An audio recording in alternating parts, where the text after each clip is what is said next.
இது என்னங்க இது, குழந்தை வந்து கையை தூக்காம அப்படியே அழுதுட்டே இருந்துச்சு. அந்த டாக்டர் ஏதோ எப்படின்னு மேஜிக் மாதிரி பண்ணார், உடனடியே சரியாயிருச்சு. பொதுவாகவே நம்ம ஊரில் டாக்டர்ஸு குழந்தைங்களுக்கு பெரியவங்களுக்குலாம் மேஜிக் மாதிரி ட்ரீட்மெண்ட் பண்ணி நினைப்பாங்க. பெரும்பாலான நோய்கள் மேஜிக் மாதிரி சரி பண்ண முடியாது. ஆனால் அப்படி சரி பண்ணக்கூடிய ஒரு பிரச்சனை இதுதாங்க, இது புல்லுடு எல்போ அல்லது நர்ஸ்மெய்டு எல்போன்னு சொல்லுவோம். என்னதுங்க இது? நீங்களே பெட்டரா ஏதாவது யோசிச்சுட்டு இருப்பீங்க சார்.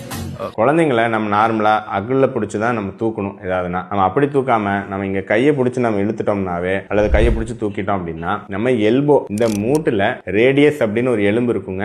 அது வந்து அங்கே ஆனுலர் லிகமெண்ட்னு ஒரு ஜவ்வு, அதுல இருந்து கழண்டு வந்துடும். ஏன்னா குழந்தைங்களுக்கு அது ரொம்ப லூஸாக இருக்கும். அப்படி கழண்டு வர்றதுனால குழந்தைங்களால கையை மடக்க முடியாது, கையை திருப்ப முடியாது, அப்படியே வச்சுக்கிட்டு இருப்பாங்க, ஃப்ராக்சர் ஆன மாதிரி. ஸோ இதை வந்து நம்ம பொதுவாகவே பார்ப்போம். மாதம் 1-2 குழந்தைங்க வருவாங்க, பெற்றோர்கள் ரொம்ப பயந்து வருவாங்க. நாங்கள் செக் பண்ணி பார்ப்போம் ஃப்ராக்சர் மாதிரிலாம் ஏதாவது இருக்கான்னு. அந்த மாதிரி எதுவும் அறிகுறிகள் இல்லை அப்படின்னா, சந்தேகம் இருந்தால் எதாவது எக்ஸ்ரே இது எடுப்போம். பார்த்துட்டு ஒன்றும் இல்லை அப்படின்னா சிம்பிள் ஒரு ப்ரொசீஜர், 30 செகண்டில் ஒரு சின்ன ஒரு மெனியூவர் மாதிரி லைட்டாக அந்த ஒரு டர்ன் பண்ணுவோம். அந்த ப்ரொசீஜர் பண்ணாவே டக்குன்னு குழந்தை வந்து உடனடியாக வந்து கையில் ஏதாவது பொம்மை கொடுத்தா வாங்க ஆரம்பிச்சிருவாங்க, ஜாலியாக விளையாட ஆரம்பிச்சிருவாங்க. ஸோ மேஜிக் மாதிரி ஒரு பிரச்சனை சரியாகும்னா இதுதாங்க அது புல்லுடு எல்போ. இதில் நம்ம தெரிஞ்சுக்க வேண்டிய விஷயம் என்ன அப்படின்னா, குழந்தைங்களை அந்த மாதிரி பிடிச்சி தூக்கக்கூடாது அப்படிங்கிறது தான். சரிங்களா? அடிக்கடி இது வந்து நடக்குது, என்னைக்காவது ஒரு நாள் நடந்தா ஓகே. அடிக்கடி ஒரு 4-5 வாட்டி இந்த புல்லுடு எல்போ நடந்துட்டே இருக்குன்னா அந்த லிகமெண்ட் பெர்மனண்டா டேமேஜ் ஆகிறதுக்கும் வாய்ப்பு இருக்கு.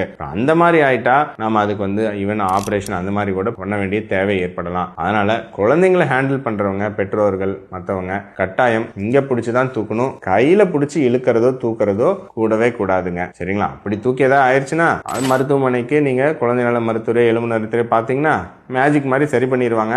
ஆனா மேஜிக்கு அடிக்கடி வேலை செய்யாது. அதையும் வந்து ஞாபகம் வச்சுக்கோங்க.